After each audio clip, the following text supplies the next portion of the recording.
हाँ जी students, welcome again जी, 12th class. तो बेटा मैग्नेटिक इफेक्ट्स ऑफ करंट में हम एम्पियर सर्किटरी लॉ कर रहे थे और इसमें सीधे अपने पास क्या आ गई थी, एप्लीकेशंस में बेटा एक magnetic field due to straight conductor किया हमने, magnetic field due to solenoid भी किया।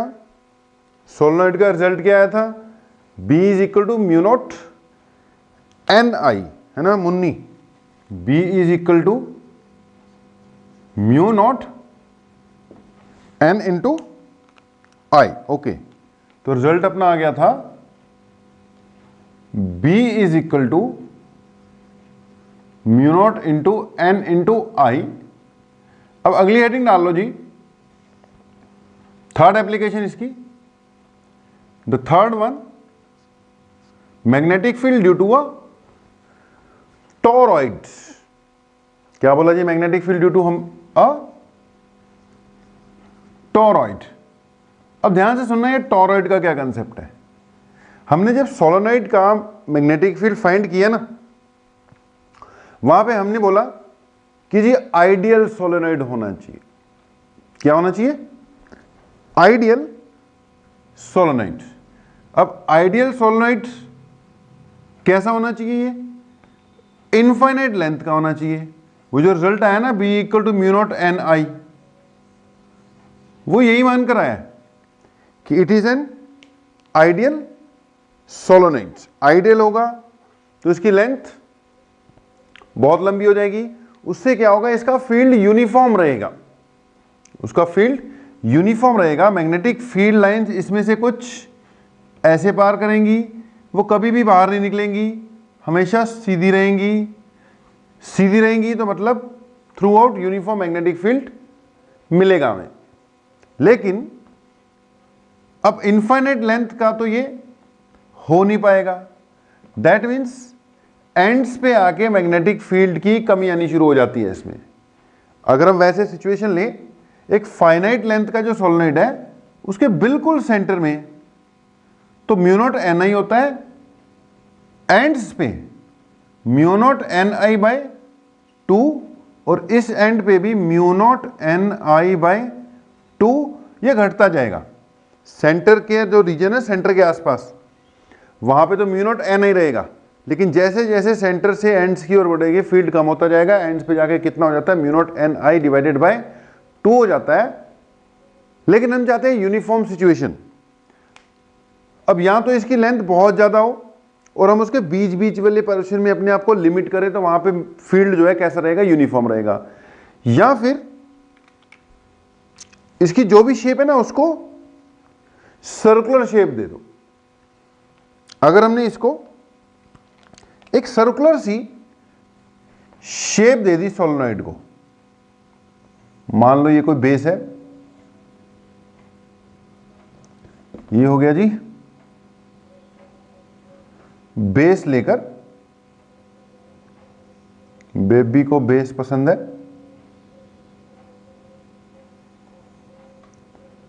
ओके। ये कोई बेस मतलब कि फेरोमैग्नेटिक मटेरियल जो इसके अंदर इंसर्ट करते हैं, लेकर उसके ऊपर अगर हम सोलेनॉइड को ऐसे कुछ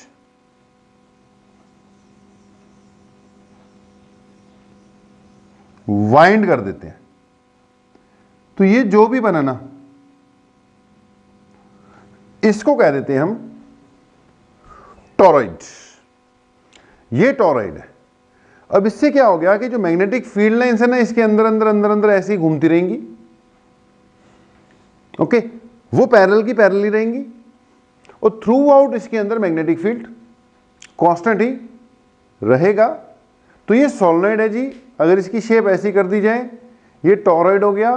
फील्ड इसका भी कितना आएगा, म्यू नॉट एन आई आएगा अंदर, बाहर वाली दोनों साइड पे इसका फील्ड कितना आएगा, 0 ही आएगा। प्रूफ करके हमने बस दिखाना है। कई बार एग्जाम में आ जाता है कि to find magnetic field due to a toroidal solenoid या find magnetic field due to a toroid. तो लेट्स स्टार्ट। अगली हेडिंग डाल लो, थर्ड वाली, to find magnetic field due to a toroids, to find magnetic field due to a toroid. Okay, toroid का क्या find करना है हमने? मैग्नेटिक फील्ड फाइंड करना है। To find magnetic field due to a toroid. ध्यान देना बेटा, मान लेते हैं वही बात कि सबसे पहले क्या लिखोगे?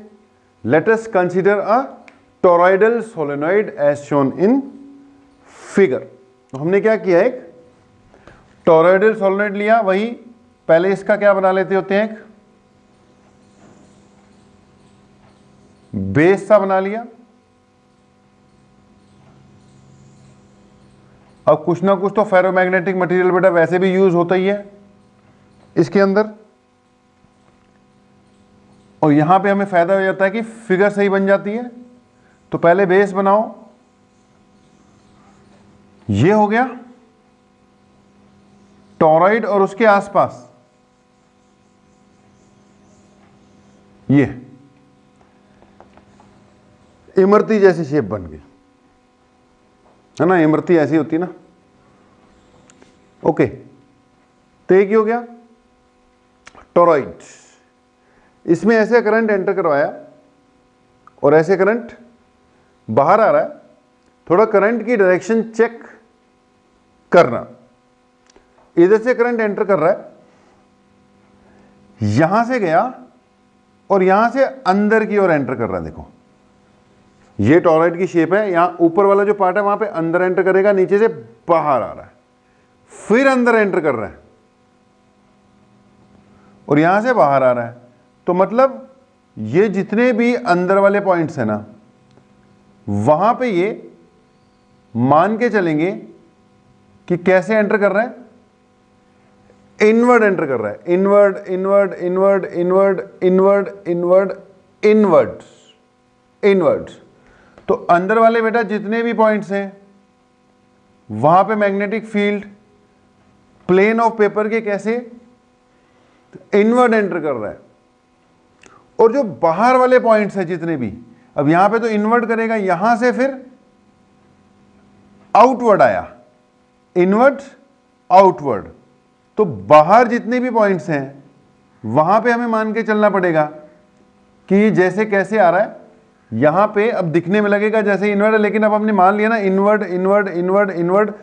अंदर वाली साइड पे ये हमेशा इनवर्ड ही आएंगे और बाहर वाली साइड पे ये प्लेन ऑफ पेपर के कैसे नजर आएंगे जाते हुए, आउटवर्ड। सोचो समझो कि जो अंदर वाले पॉइंट्स हैं वहां पे ये जो सोलेनॉइड है उसके अंदर इनवर्ड, बाहर वाले outward, inward outward, inward outward, ये है कुछ डायरेक्शन ऑफ मैग्नेटिक फील्ड। ठीक है, डायरेक्शन ऑफ मैग्नेटिक फील्ड कि इधर इनवर्ड और बाहर वाली साइड पे आउटवर्ड। तो हमने क्या किया, यहां पे इनवर्ड होने के कारण क्रॉस लगा दिया। आपको हमने बताया कि इनवर्ड वाले को हम क्रॉस से डिनोट कर देते हैं और आउटवर्ड वाले के लिए क्या लगा देंगे यार, डॉट लगा देंगे। लिखते चले जाओ इनवर्ड, और ये जितने भी पॉइंट्स हैं यहां पे फील्ड नहीं सॉरी करंट की डायरेक्शन कैसे आ रही है जी, आउटवर्ड। तो यहां पर करंट की डायरेक्शन आई आउटवर्ड,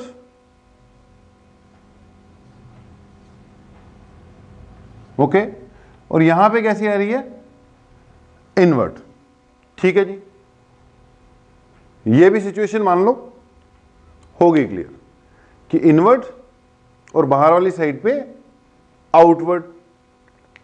अगली बात सुनना जी, नेक्स्ट थिंग। अब ये इनवर्ड करंट की डायरेक्शन वगैरह हो गई। सबसे पहली line, let us consider a solenoid. क्या कंसीडर कर लिया हमने, एक सोलेनॉइड कंसीडर कर लिया, जिसमें हमने ये सिचुएशन बता दी। उसके बाद लिख लो जी कि करंट इसमें से कितना फ्लो करते हुए मानेंगे, आई। तो सबसे पहली बात बेटा, एप्लीकेशन का नाम क्या था, to find magnetic field due to a current carrying toroidal solenoid, या फिर सिंपल कह दो उसको toroid, to find magnetic field due to a toroidal solenoid. Heading है अपनी to find magnetic field due to a toroid. Okay, figure में show कर दिया। उसके बाद लेटर्स का आंसर लिख दिया कि ये टोरॉइड है। अब इसमें बेटा टोरॉइड में आई क्या है इसका, current through the toroid. Okay, I हो गया करंट थ्रू द टोरॉइड। उसके बाद एन क्या हुआ इसका, एन हो गया नंबर ऑफ टर्न्स पर यूनिट लेंथ। ओके, छोटा एन वही नंबर ऑफ टर्न्स पर यूनिट लेंथ। तो आई करंट आ गया, छोटा एन क्या आ गया जी आपका, नंबर ऑफ टर्न्स पर यूनिट लेंथ आ गया। ओके, अब इसके 3 केस बनाऊंगा मैं। पहला, अगर अपना पॉइंट बिल्कुल बीच में है यानी इनसाइड द, अगला ये outside the body outer side, और ये outside the body inner side, ये भी आउटसाइड ये भी आउटसाइड ये अंदर की ओर। 3 पॉइंट लेंगे, तीनों पे मैग्नेटिक फील्ड बहुत बढ़िया तरीके से आ जाएगा। जल्दी से लिखना शुरू कर दो कि let P is the point of observation, P is the point of observation. बेटा P हो गया अपना पॉइंट ऑफ ऑब्जर्वेशन, और उसमें case 1 low. Case 1 is P lies inside the body of the toroid. P कहां पर गया, inside the body of the toroid. Okay, P ये रहा जी, ये फर्स्ट केस में P inside the body of the toroid है, ये वाला। ओके जी, अब उसके लिए हमें एम्पीरियन लूप लेनी पड़ेगी। तो हमने बोल दिया कि now considering the amperian loop as shown. Loop कौन सी बेटा, इस बार ना 3 बार करना है, तो लूप के नाम रख देते हैं। पहले वाले केस में जो हम लेने जा रहे हैं उसका नाम रख दिया मैंने लूप L1।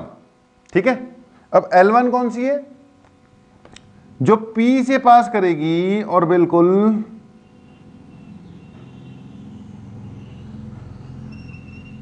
ये वाले सेंटर से आते हुए यहां तक पहुंच जाएगी।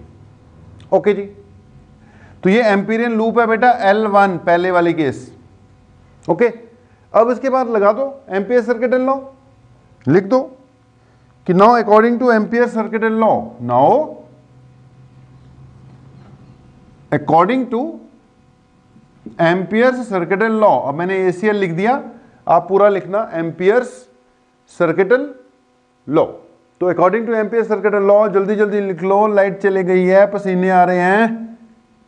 B डॉट DL किसके इक्वल, म्यू नॉट इंटू आई के इक्वल। B dot DL equal to mu not I की जगह आपको पता है नेट आई नेट लिखते होते हैं। ओके, एक तो हमें ये चेक करना पड़ेगा B और DL के बीच में एंगल कितना बन रहा है बेटा। अगर तो सेम हुआ तो एक ही बार में कर देंगे, अगर डिफरेंट हुआ, अगर अलग अलग जगह पर अलग अलग हुआ तो हम क्या करेंगे, उसको स्प्लिट करेंगे। जैसे पिछली बार स्प्लिट किया था, तो चेक करते हैं यहां पे। खैर B और DL के बीच में एंगल हर जगह क्या रहने वाला है, सेम रहने वाला है, जीरो रहने वाला है। देखो इसकी जो मैग्नेटिक फील्ड लाइंस है ना वो अलोंग द टोरॉइड ऐसे चलनी है, और जो लेंथ डीएल है, ये तो लूप है ना, लाल वाली लूप है ना, लेंथ का डीएल जो है वो भी साथ के साथ उसका टेंजेंट पलटता रहेगा कि नहीं पलटता रहेगा।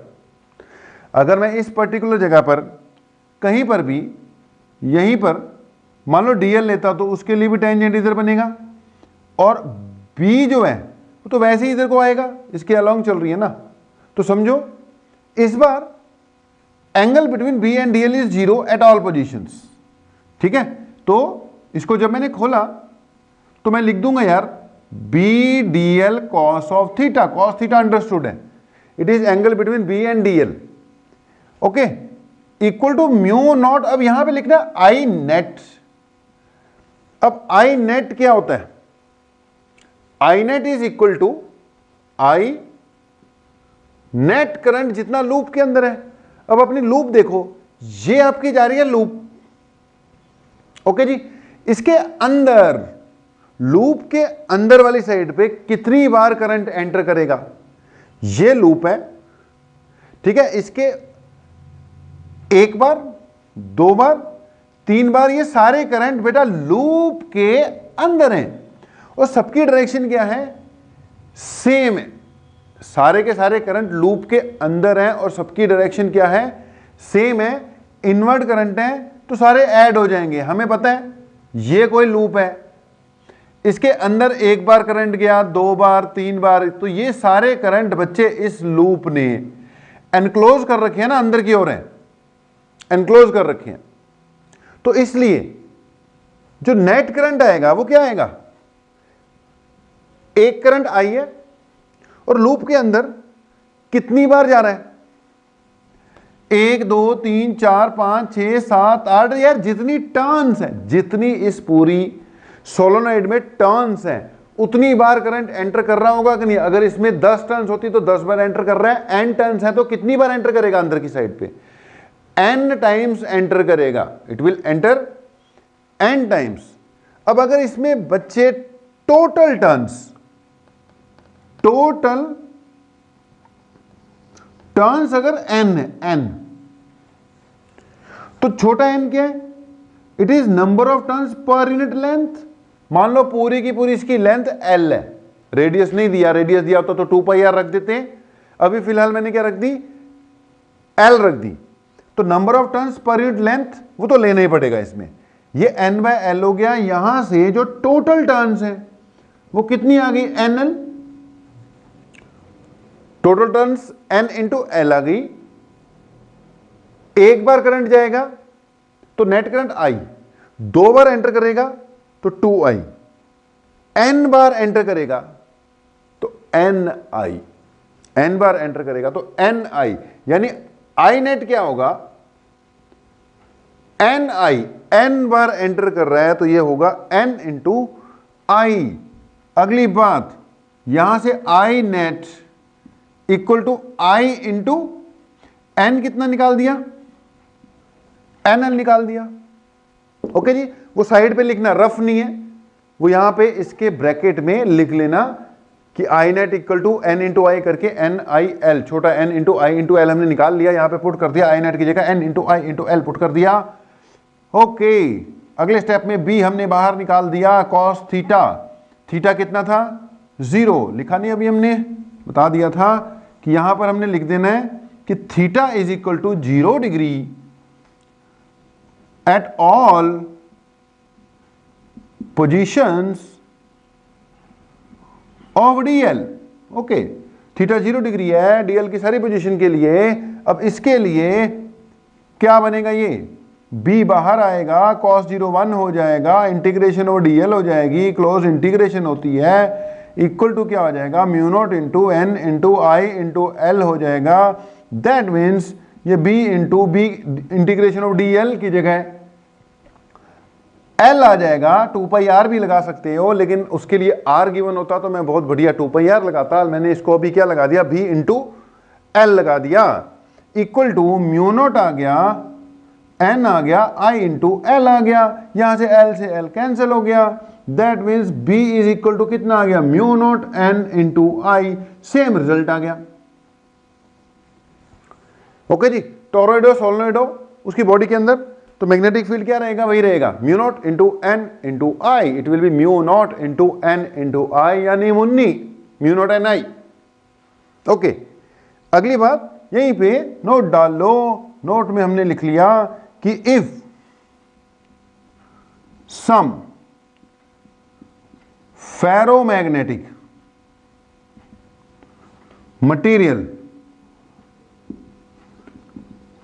of relative permeability mu r, ferromagnetic material of relative permeability mu r is introduced between the toroids। अगर इसके बीच में फेरोमैग्नेटिक मटेरियल इंट्रोड्यूस किया होता, वो तो हमने पहले ही इंट्रोड्यूस कर ही रखा है, जो मैं कह रहा था बेस है उसका इज इंट्रोड्यूस, तो B क्या बन जाएगा बच्चे, तभी हो जाएगा mu R into mu not into N into I. Ferromagnetic material का जो म्यू आर है वो मच ग्रेटर देन 1 होता है, इसलिए फील्ड और बढ़ जाएगा। ओके जी, मैंने बताया था कल भी कि यार जैसे वहां पे इलेक्ट्रोस्टैटिक्स में रिलेटिव परमिटिविटी होती थी एप्सिलॉन आर, जिसको के भी बोलते हैं डाइलेक्ट्रिक कांस्टेंट, यहां पे म्यू आर आएगा। रिलेटिव परमियाबिलिटी वो होती थी रिलेटिव परमिटिविटी, मीडियम का इफेक्ट इलेक्ट्रिक फील्ड्स में, ये देता है मीडियम का इफेक्ट मैग्नेटिक फील्ड के प्रति। अब फर्क ये है कि जो एप्सिलॉन आर था ना बेटा, ऑलवेज ग्रेटर देन 1 रखते थे, यहां पे ऐसा नहीं है, ये लेस देन 1 भी हो सकता है। अगर वो फेरोमैग्नेटिक मटेरियल है तो ग्रेटर देन 1 होगा, मच ग्रेटर देन। पैरामैग्नेटिक है तो 1 से थोड़ा सा ज्यादा होगा। डायामैग्नेटिक मटेरियल में कम भी हो सकता है, तो वो बाद में बताएंगे। फिलहाल हमने कौन सा डाला, फेरोमैग्नेटिक, क्योंकि अगर आपको बढ़ाना है तो mu R much greater than 1 लेना चाहिए, और वो किसके लिए होता है, फेरोमैग्नेटिक मटेरियल्स के लिए ही होता है जी। ओके, अब यार देख लो इसका केस 2 और केस 3। केस 2 में हमने पॉइंट यार मान लो यहां ले लिया है ना, या यहां ले लिया, 2 केस बनेंगे, जहां मर्जी पहले ले लो। इसको P मान लो, एक को क्या मान लो, Q मान लो, इसको मान लो R। तो फिर हमने बोला बेटा case 2, P lies outside the body, outside the body. Outside में भी पहले हमने कौन सा केस ले लिया यार, इनर साइड वाला। Outside the body, inner side ये रहा है ना, इसको Q कर देते हैं है ना। इस बार Q is the point of observation and it lies inside the body, नाम ही चेंज कर दिया, Q लिख दिया। ओके, अब यार ACL लगाना है तो considering the amperian loop as shown, इस बार जो एम्पीरियन लूप ले रहे हैं वो L2 ले लेते हैं। Considering the amperian loop as shown, हमने कौन सी कंसीडर कर ली भैया, L2, एम्पीरियन लूप L2, ये वाली, ये L2 है। अब हमने इसमें क्या लगा दिया, ACL। अब अकॉर्डिंग टू ACL क्या होना चाहिए, B dot DL is equal to mu naught I into net आना चाहिए। B dot DL is equal to mu not into I into net. ये चलो खुल के हो जाएगा BDL cos 0, ये म्यू नॉट I नेट, यहां ये हो जाएगा B into L equal to mu naught. अब यहां पे यार पंगा ये है कि इस लूप के अंदर तो करंट ही नहीं है। अब म्यू नॉट I नेट में I नेट क्या होता है, net current enclosed by the loop. Mu naught I net में I नेट क्या है आपका, net current enclosed by the loop. अब जो लूप है उसके अंदर तो करंट ही नहीं है, सारे तो उससे बाहर निकल गए, तो नेट करंट कितना हो गया, 0। नेट करंट 0 हो गया तो भैया सब कुछ हो जाएगा 0, ये भी 0 हो गया। L तो 0 हो नहीं सकता, तो 0 किसको होना पड़ेगा, B को ही त्याग करना पड़ेगा, B को ही 0 होना पड़ेगा। कहने का मतलब इसकी बॉडी के बाहर अंदर वाली साइड पे फील्ड व्हील्ड नहीं होता, खत्म। अब जल्दी से आओ केस 3 पर। केस 3 में हमने बोला कहां फाइंड करना है मैग्नेटिक फील्ड, बाहर। अब इसका नाम P रख दिया था, इसका नाम Q रख दिया, ये पॉइंट R हो गया। चलो केस 3 में फिर लिख लो, late case 3 Q is the point of observation and Q lies outside the body on outer side. कर लेना भाई, इसको ढंग से लिख लुक लेना, बस एक डेरिवेशन टाइप के कंसेप्ट के लिए इसको करवाया जा रहा है। ओके, एग्जाम में आ जाता है कई बार। तो Q lies outside the body, कौन सी वाली साइड पे, आउटसाइड वाले पे। Q नहीं, इसका नाम क्या रख दिया था, R रख दिया था, ठीक है। इस पॉइंट ऑफ ऑब्जर्वेशन का नाम क्या रख दिया हमने, R रख दिया फिगर में। तो एक P हो गया बिल्कुल बॉडी के अंदर, Q बाहर अंदर वाली साइड पे, R बाहर बाहर वाली साइड पे। Okay, now considering Amperian loop as shown in figure. इस बार जो एम्पियरियन लूप कंसीडर करेंगे वो क्या हो जाएगी अपनी, L3 आ जाएगी। तो ये होगी L3। ओके, ये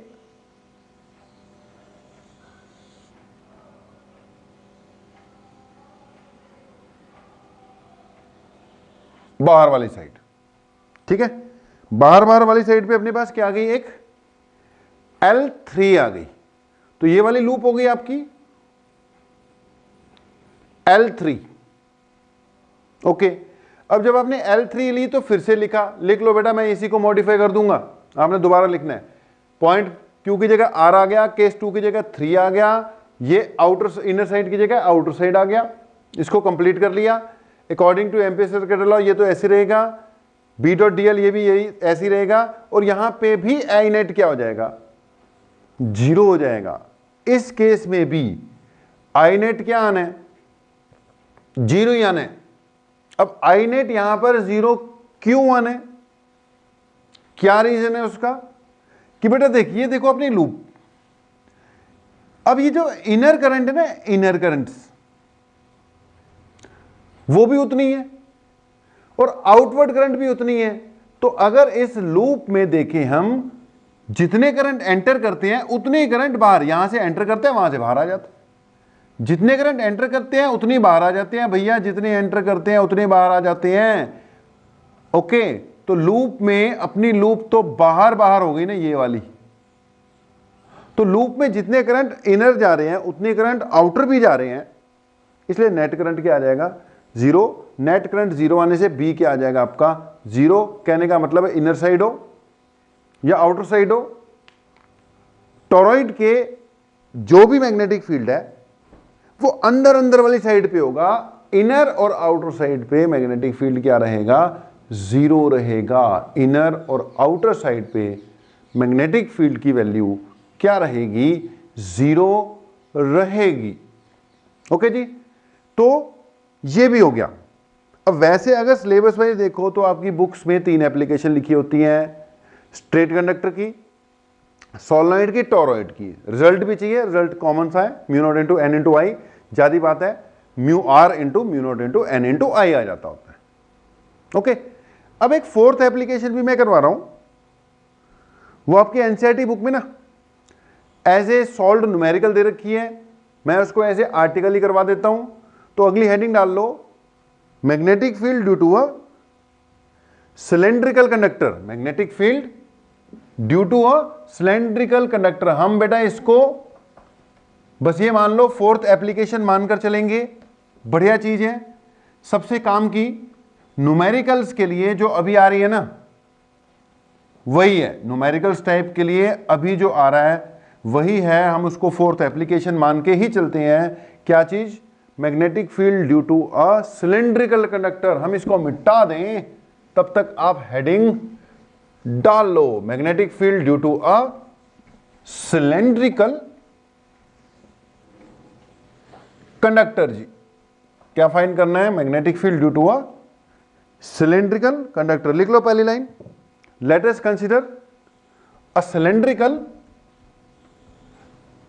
कंडक्टर कैरिंग करंट I, एक सिलेंड्रिकल कंडक्टर है भाई, उसमें से कुछ ना कुछ करंट फ्लो कर रहा है, तो let us consider a cylindrical conductor carrying current I as shown in figure. ये हमारा बोर्ड हो गया साफ। ओके, तो let us consider a cylindrical conductor carrying current I। ध्यान देना जी, ये मान लेते हैं एक सिलेंड्रिकल कंडक्टर है। भाई इतना मोटा नहीं होता। सिलेंड्रिकल कंडक्टर का मतलब ये नहीं है कि पूरा एन सिलेंडर सा ले लेना जैसे मैंने ले लिया, लेकिन भाई ये तो आपको डायग्राम बना के दिखाना पड़ेगा ना कि हमने आपको अब यहां पे शो भी तो करना है, सारे एंगल सब कुछ दिखेगा, तो उसके लिए मैग्नीफाइड भी होता है। सिलेंडर का मतलब ये नहीं कि जितना मोटा हमने बोर्ड पे बना दिया उतना मोटा ही लेना सिलेंडर। पहले हम जितनी भी बात कर रहे हैं वो वायर की बात कर रहे हैं बच्चे। Wire, magnetic field due to a straight conductor जब बोला हमने तो वो वायर है। ओके, अब स्ट्रेट कंडक्टर को वायर ही मानोगे ना, मतलब ऐसी स्थिति में जो इसकी थिकनेस है ना, thickness of the wire is negligibly small. अब वायर है, उसकी थिकनेस इतनी पतली होती है, वो हम नेग्लिजिबली स्मॉल मान के उसको तो इग्नोर ही करते हैं। लेकिन यार अगर कोई मोटी वायर है तो वो सिलेंड्रिकल कंडक्टर की कैटेगरी में चली जाएगी। मोटी वायर है ना, जिसकी थिकनेस को आप इग्नोर नहीं कर पा रहे हो, तो वो सिलेंड्रिकल कंडक्टर की कैटेगरी में चले जाएगी। इसका इतना मोटा सिलेंडर होगा तभी नहीं हम उसको सिलेंडर बोलेंगे। अगर कोई रॉड टाइप चीज है, उसमें से आपने करंट फ्लो करवा दिया, वो भी आपकी सिलेंड्रिकल कंडक्टर की कैटेगरी में जाएगी। तो अगर बिल्कुल इतनी पतली है कि इग्नोर ही कर दो उसकी थिकनेस को, तो चलो ठीक है, उसको वायर मानते हैं। अगर उसकी थिकनेस इग्नोर करने के लायक ना हो, जितनी भी हो, कम हो ज्यादा हो, अगर थिकनेस इग्नोर करने के लायक नहीं है, तो वो किस कैटेगरी में डालेंगे? फिर हम सिलेंड्रिकल कंडक्टर की कैटेगरी में डालेंगे। तो लेट अस स्टार्ट। हमने बोला we have to find magnetic field, we have to find magnetic field due to a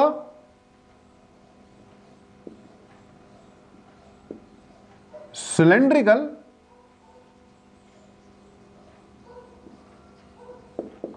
conductor. ठीक है, magnetic field due to cylindrical conductor. वही हमने लिखा सबसे पहले कि जी let us consider a cylindrical conductor as shown in figure. अब इसमें से गिवन क्या क्या है बेटा? आर सबसे पहले गिवन है जी, इसका रेडियस ऑफ द सिलेंड्रिकल, ध्यान देना, ये एक्सिस ले लेते हैं इसका,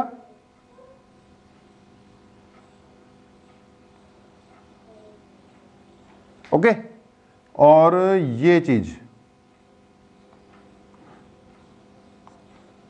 इसका क्या मान लेते हैं बच्चे? रेडियस। रेडियस हमने इसका कैपिटल आर, रेडियस में कैपिटल आर बढ़िया रहता है, रेडियस कैपिटल आर हो गया। फिर आई क्या है? आई हो जाएगा current flowing through the conductor. Okay, I current हो गया। अब आई जो करंट है ना बेटा, इसकी पूरी बॉडी में से जो नेट करंट फ्लो हो रहा है ना, नेट करंट, दैट इज आई। ये जो मैंने बीच में बनाया ये आई नहीं है,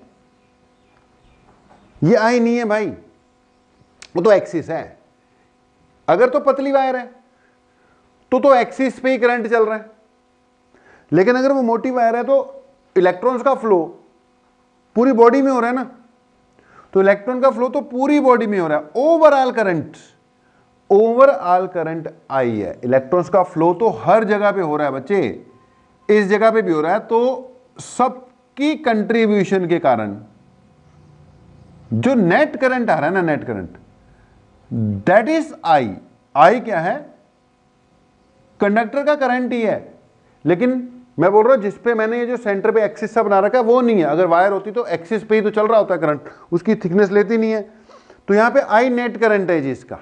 नेट करंट मतलब पूरे सिलेंडर की बॉडी में से जो करंट चल रहा है। ओके, अब आई की भी पहली बात कर ही लेते हैं, आई की पहले ही बात कर लेते हैं। हम यहां पर ना अपनी पुरानी बात पे आते हैं, एक कंसेप्ट लेके आते हैं वही पुराना।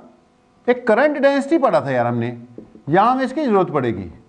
करंट डेंसिटी जे से डिनोट करते थे, ये होता था current per unit area. Current density होता था करंट पर यूनिट एरिया। अब ये जो सिलेंडर है इसका एरिया क्रॉस सेक्शन बड़ा है, इग्नोर कर नहीं सकते, तो यहां पे करंट डेंसिटी का कंसेप्ट ले आते हैं, फायदा हो जाएगा हमें कुछ आगे। ओके, तो ले आए J equal to I by A, यहां से I इक्वल टू क्या आ गया, J इंटू ए। ध्यान देना, अगर मैं टोटल करंट देख रहा हूं, टोटल करंट मतलब पूरा सिलेंडर है ना, इसका जो नेट करंट है, अगर नेट करंट क्या मान लूं मैं, I मान लूं, तो एरिया भी फिर मुझे सारा यूज करना पड़ेगा। तो नेट करंट आई है, net area pi capital R square है। तो करंट डेंसिटी तो इसकी क्या आ गई, I divided by pi R square. Total current I, total area pi R square, ये बन गई भाई इसकी करंट डेंसिटी। अच्छा, करंट निकालना हो तो करंट डेंसिटी इंटू एरिया कर दो। अब ध्यान से सुनना, अगर मैं एरिया पूरा ही भर दूंगा तो पूरा ही करंट आ जाएगा। अगर मैं एरिया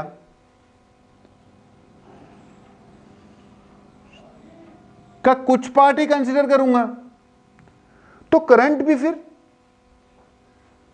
कुछ पार्ट ही आएगा ना, टोटल करंट जितने की हम बात कर रहे हैं वो नहीं आएगा।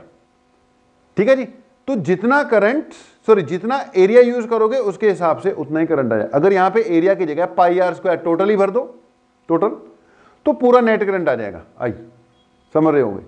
अगर इसकी जगह थोड़ा भरूंगा, जो वो लाल वाला मैंने किया, तो उतने पार्ट की जो करंट की कंट्रीब्यूशन है वो आ जाएगी। इसकी जरूरत पड़ेगी, हमने पहले बनाकर रख दिया। ओके, तो क्या बोल रहे हैं जी हम, we have to find magnetic field due to cylindrical conductor. Cylindrical conductor के बारे में हमने उसका रेडियस दे दिया हुआ है, करंट हमें मिल गया हुआ है, करंट डेंसिटी हमने खोज ली हुई है अपने हिसाब से। अगली बात, अब 3 केस यहां पे भी बनेंगे कि पॉइंट बाहर है, पॉइंट सरफेस के ऊपर है, या पॉइंट अंदर है। ओके जी, तो let us start. Magnetic field due to cylindrical conductor हमने फाइंड करना है। तो हमने बोला कि जी let P is the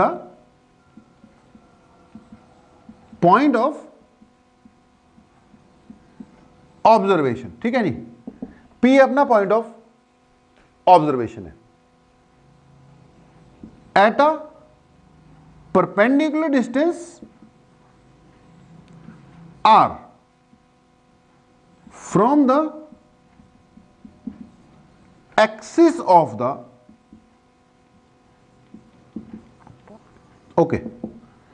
P अपना पॉइंट ऑफ ऑब्जर्वेशन है at a perpendicular distance R from the axis of the cylinder. ये भैया इसका एक्सिस है, ये मेरा पॉइंट P है।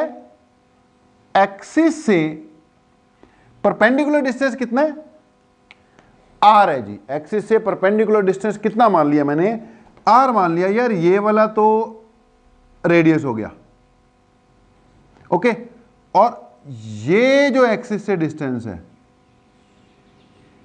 ये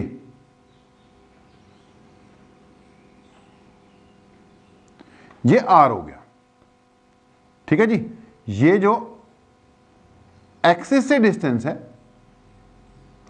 ये क्या हो गया जी, R हो गया। अब इसके 3 केस बनेंगे। R greater than capital R, small r greater than, मतलब पॉइंट बाहर है, इक्वल टू R मतलब सरफेस पे है, लेस देन R मतलब अंदर है। 3 केस बन जाएंगे अपने बढ़िया तरीके से, ये होता रहेगा।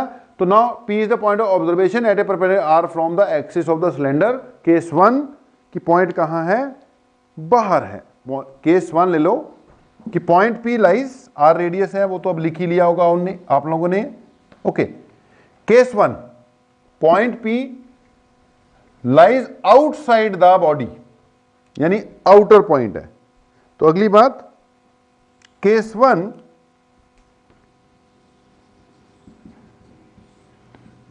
P lies outside the body of cylinder. Okay जी, P outside the body of the cylinder हो गया, मतलब R ग्रेटर देन R हो गया। अब उसके लिए हमें लूप लेनी पड़ गई। Now considering the amperian loop, कौन सी वाली? L1। ये पॉइंट है ना यार, लूप ऐसी होनी चाहिए जो करंट को एनक्लोज कर ले, शेप ऐसी होनी चाहिए उस लूप की कि कैलकुलेशन में कोई ज्यादा दिक्कत आए ना। तो हमने बोला कि एक सर्कुलर लूप कंसीडर करेंगे जो कि सारे करंट को एनक्लोज कर ले। अब देखो, इसने तो सारे सिलेंडर को एनक्लोज कर लिया ना। अब सारे सिलेंडर को एनक्लोज कर लिया, मतलब इसके थ्रू जो नेट करंट जा रहा है, सारे सिलेंडर को अगर हमने एनक्लोज कर लिया तो इसके थ्रू जो नेट करंट कितना जा रहा है? पूरा तो सिलेंडर आ गया उसके अंदर यार, तो नेट करंट पूरे सिलेंडर का करंट होगा। पूरे सिलेंडर का करंट आई मान रखा है आपने, नेट करंट आई चल रहा है। ओके, तो लूप आ गई। लूप ने कितना करंट एनक्लोज किया वो भी आ गया, आई करंट उसने एनक्लोज किया, आ गया जी। अब अगली बात, एम्पियर सर्किट लॉ लग जाएगा। तो लिख लो कि according to Ampere circuit law, भाई गर्मी बहुत है, now according to Ampere circuit law क्या लिखते होते हैं? B dot D L equal to mu not into I net. Okay, B dot D L equal to mu not into I net. B और D L के ऊपर vector लगा लिया करो, अगर मैंने कहीं पे मिस किया हो तो अपने आप लगा लेना। तो ये बन गया B dot D L is equal to mu not into I net. Okay, अब ध्यान दो, इसको खोल दो, B D L cos of theta equal to mu not into I net. I net तो आई के ही इक्वल है।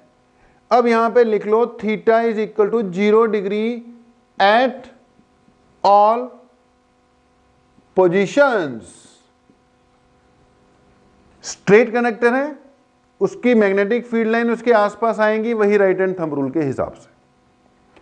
और ये जो लूप है इसका डीएल भी इसके आसपास ऐसे ही चलेगा। तो जैसे जैसे बी चलेगा वैसे वैसे डीएल चलेगा। इस जगह पर अगर डीएल इस तरफ जाएगा तो बी भी इसी तरफ जाएगा, या बाहर की ओर आ जाएगा, या एंगल 0 रहेगा या एंगल 180 रहेगा। 1 ही आना है, नेगेटिव पॉजिटिव का फर्क पड़ जाएगा, लेकिन हम 0 मान के चल रहे हैं। Theta equal to 0 at all position. Theta 0 होने से ये चीज क्या बन गई?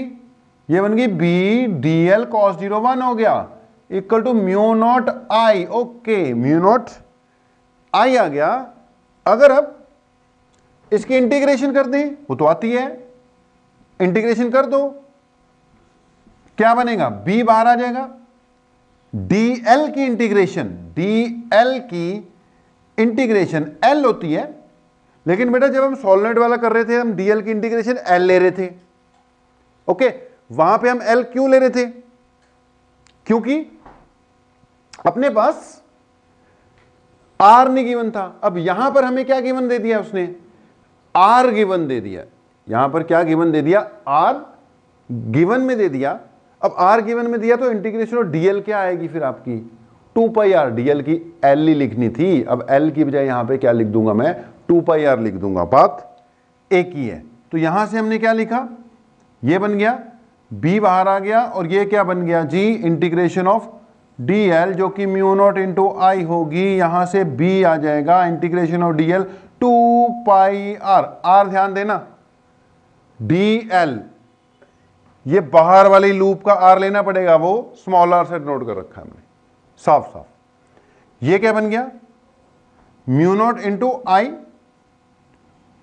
यहां से क्या आ गया, B is equal to mu not I के नीचे 2 पाई आर, यहां से b इक्वल टू 2 से मल्टीप्लाई किया, 2 से डिवाइड किया, नीचे 4 पाई हो गया, ये बन गया b equal to mu naught by 4 pi के हो गया, तो 2 के आई बाय आर। ओके, मतलब अगर आप पुराने रिजल्ट्स याद रखते हो, थोड़ा कंपेयर वंपेयर करते हो, तो आपको पता लगेगा कि ये रिजल्ट तो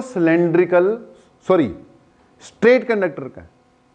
स्ट्रेट कंडक्टर का मैग्नेटिक फील्ड भी, अब उसमें आउटसाइड इनसाइड पॉइंट तो होता ही नहीं है, तो उसका मैग्नेटिक फील्ड कितना आया हुआ है, 2 into K into I by are आया हुआ है। तो कहने का मतलब क्या, अगर आउटसाइड पॉइंट है, आउटसाइड पॉइंट, तो उसमें आपका जो सिलेंड्रिकल कंडक्टर है ना, वो भी एक सिंपल स्ट्रेट कंडक्टर की तरह ही बिहेव करता है।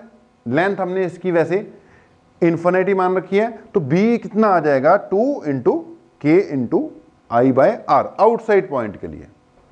उम्मीद है क्लियर हो गया होगा। डायरेक्शन वगैरह वैसे ही राइट हैंड थंब रूल से फाइंड हमें करनी पड़ेगी, ठीक है, direction right hand thumb rule से फाइंड करनी पड़ेगी। तो आउटसाइड पॉइंट पे कितना मैग्नेटिक फील्ड आ गया जी अपना, 2 into K into I by are, और वो आ गया वही वाला जो एक नॉर्मल वायर का आना था, ओके, 2 के आई बाय आर। अब अगली बात भी कर ही लेते हैं यार, केस 2 तो यहीं पे बना दो कि केस 2 में लिख देते हैं कि P lies on the surface of the conductor, on the surface of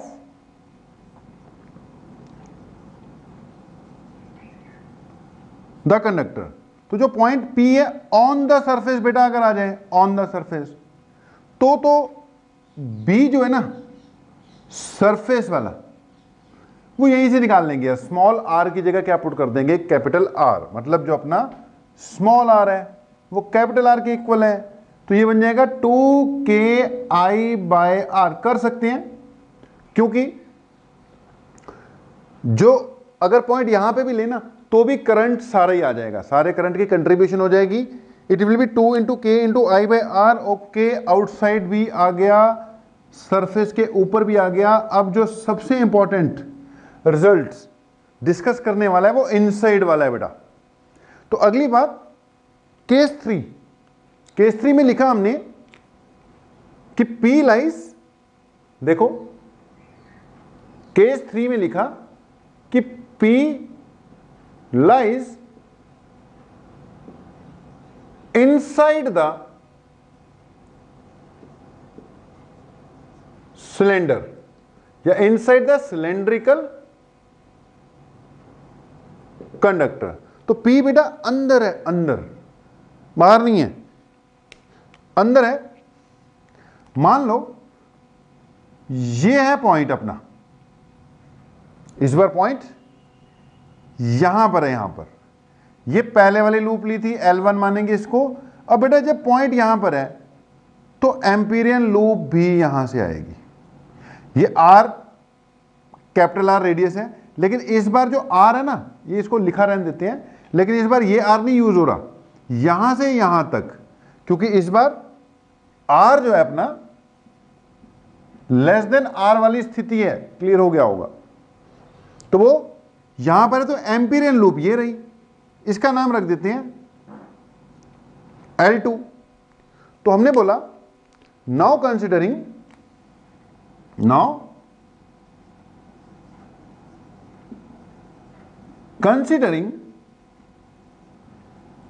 the Amperian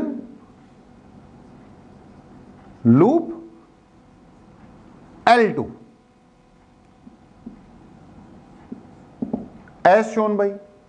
तो अगर हमने यार एम्पीरियन लूप कंसिडर की L2, तो भाई अकॉर्डिंग टू ACL लग जाएगा, यहां लिखना पड़ेगा integration of B dot dl, ये आ जाएगा mu not into I net. यार B और dl जब खुलेगा, ध्यान देना, ये फिर कॉस ऑफ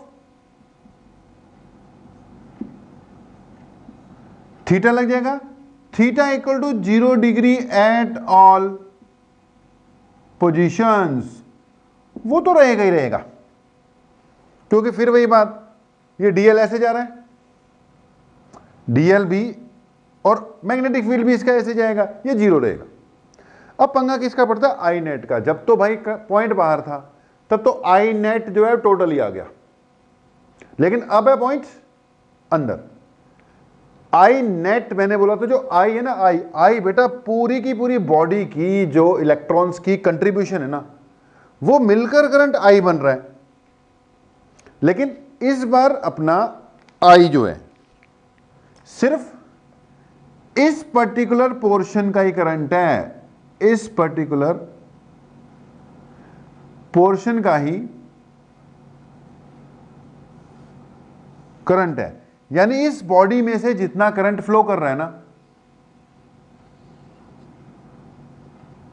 बस वही लेना है। अब जाहिर सी बात है, वो दिख गया होगा तुम्हें, इस बार जो अपना आई नेट है, आई से तो कम आएगा ना, पूरे एरिया की कंट्रीब्यूशन होती पूरी बॉडी की तो आई आता, इतने की कंट्रीब्यूशन है तो कम आएगा। इस बार आई नेट आई नहीं आएगा, ये तो श्योर है, उससे कम आएगा। कितना आएगा उसके लिए देखो, ये स्टार्टिंग वाला पॉइंट देखो, करंट डेंसिटी वाला, हमने बोल रखा है कि करंट किसके इक्वल है? करंट डेंसिटी जो कि ये इनटू एरिया। अगर मैं एरिया पूरा यूज कर दूं तो पूरा करंट आएगा, अगर मैं एरिया इतना ही यूज करूं तो इतने पार्ट का करंट आ जाएगा। सिंपल, पहले तभी बना के रखा हुआ था, बीच में समझाना ही ना पड़े। तो अगर मुझे इतने पार्ट का करंट चाहिए तो कुछ नहीं है, मैं करंट डेंसिटी जो कि थ्रू आउट सेम है, जिस पार्ट का करंट चाहिए उसके एरिया के साथ उसको क्या कर दूंगा? मल्टीप्लाई कर दूंगा। ओके जी, तो यहां पर जो हमें आई नेट चाहिए, ध्यान से सुनना कि हियर जो आई नेट होगा ना, वो होगा इसकी करंट डेंसिटी इनटू इसका एरिया। अब आई नेट जो होगा वो होगा करंट डेंसिटी जो कि कॉमन चल रही है शुरू से, I total divided by pi R square, area total into, अब मुझे इस पार्ट का एरिया लेना पड़ेगा, इस पार्ट का रेडियस स्मॉल आर है, तो इसलिए इसका एरिया क्या होगा? Pi into R square, R small use होगा, pi into R square. Okay, यहां से आई नेट इक्वल टू क्या हो जाएगा? पाई से पाई कैंसिल हो जाएगा, आई R square by capital R square. अब यहां पर आई नेट की जगह पर हमें ये वाली वैल्यू क्या करनी पड़ेगी? पुट करनी पड़ेगी। करो, यहां जगह बना लेते हैं, यहां बनाते हैं, वो लिखा रहने दो, लास्ट में रिजल्ट्स डिस्कस करने होते हैं, उसको हमने लिखा रहने दिया। क्या बनकर आ रहा है? कर लो भाई, लाइट आ चुकी है, एसी चल चुका है, पसीने खत्म हो जाएंगे अभी थोड़ी देर में, तो पसीने छूट गए आज। आई नेट मिल चुका है हमें, तो अपने पास क्या था बेटा? B dl equal to mu not into I net. I net की जगह मैंने बोला क्या लिख लो? I R square by capital R का स्क्वायर लिख लो। ठीक है जी, बी बाहर आ जाएगा, इंटीग्रेशन ऑफ डीएल कर लो, वो हो ही जाएगी। बी बाहर आया, इंटीग्रेशन ऑफ डीएल होगी mu not I R square by R square होगा। अगली बात, डीएल,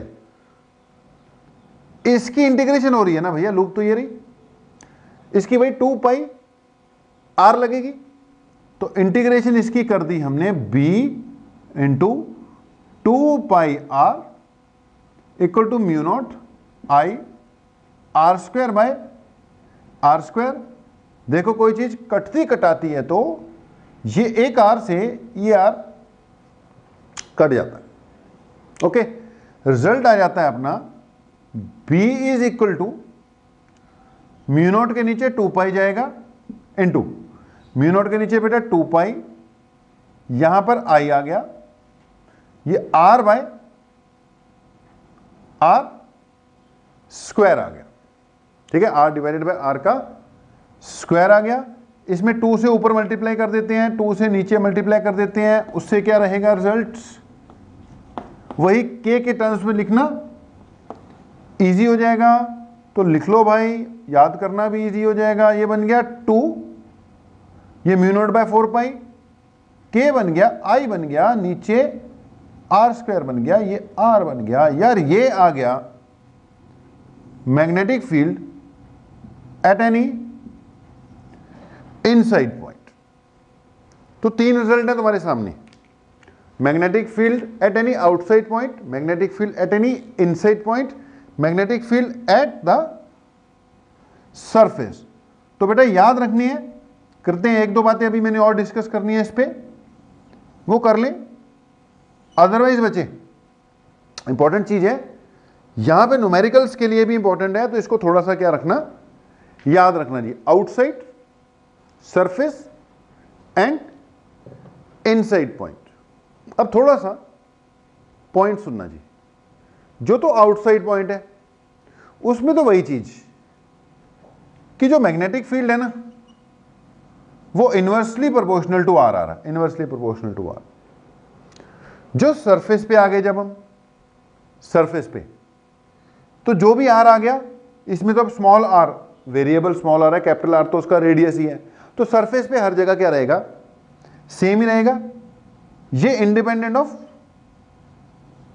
आर हो गया, कौन सा, मतलब उसके खुद के रेडियस पे डिपेंड करता है। ओके, अब ध्यान देना, कैपिटल आर तो कांस्टेंट है, वो तो रेडियस है, के भी कांस्टेंट है, आई भी कांस्टेंट है। अब यहां पे बात ये निकल कर आ रही है कि अगर अंदर वाले पॉइंट है ना, तो वहां पे मैग्नेटिक फील्ड क्या है, डायरेक्टली प्रोपोर्शनल टू आर है। डायरेक्टली प्रोपोर्शनल टू आर मतलब आर बढ़ेगा तो फील्ड बढ़ेगा।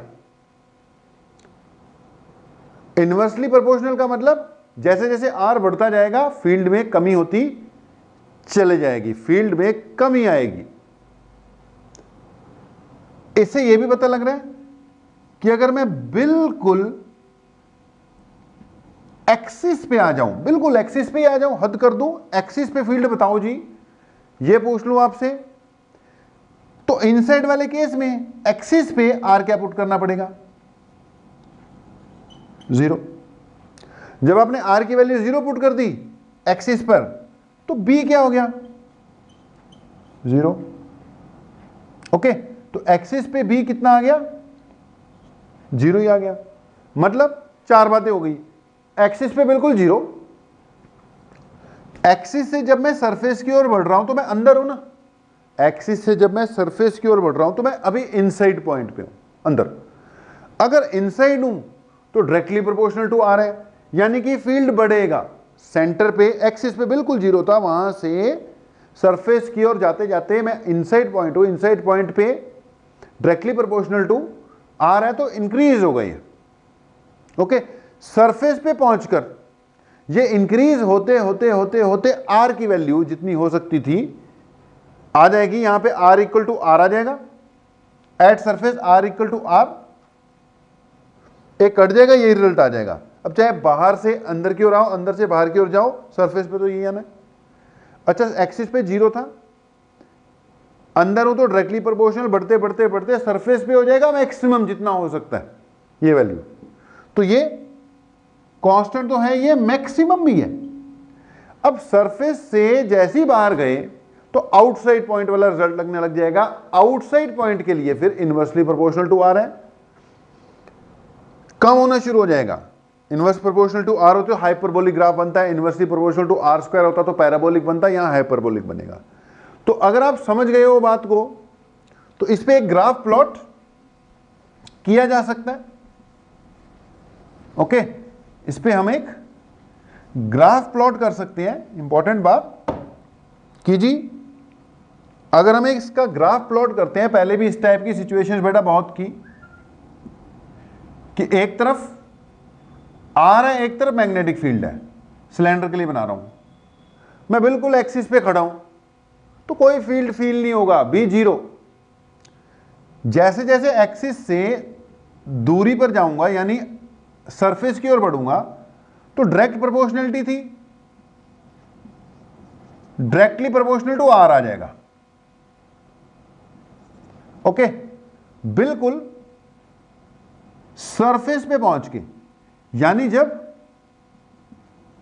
R equal to capital R आ जाएगा, बिल्कुल सरफेस पे पहुंच के, यानी R इक्वल टू जब कैपिटल आर आ जाएगा तो ये मैक्सिमम हो जाएगा,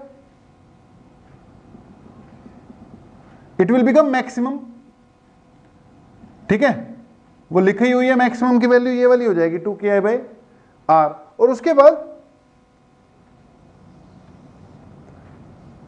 inversely proportional to R follow करते हुए हाइपरबोलिक ग्राफ बनाते हुए ये काम होना शुरू हो जाएगा। तो ये स्थिति है भाई एम्पीयर सर्किटल लॉ की। ये इसका लास्ट केस था। अगर ये सिलेंडर हॉलो होता, हॉलो, ये भी लिख लो, अगर ये बेटा कैसा होता, हॉलो हो जाए, for a hollow cylindrical conductor, जैसे वो सॉलिड स्फीयर, हॉलो स्फीयर के मैग्नेटिक फील्ड, इलेक्ट्रिक फील्ड नहीं फाइंड करते यार इलेक्ट्रोस्टैटिक्स में, तो यार वही स्थिति है गॉस लॉ से के साथ, वैसे ही मैंने कंपेयर कर दिया था। यार अगर ये हॉलो हो जाए तो इसमें से करंट तो खैर फ्लो हो ही सकता है, बॉडी बॉडी में वो मेटल का कंडक्टर है, हॉलो सिलेंड्रिकल कंडक्टर है, करंट तो फ्लो हो ही सकता है, अंदर नहीं होगा, बॉडी के सरफेस पे तो है ना। ओके, बॉडी के सरफेस पे तो है, तो आउटसाइड पॉइंट में तो यही आएगा रिजल्ट, आउटसाइड में तो यही आएगा 2KI/R। सरफेस पे भी चला जाएगा 2KI/R,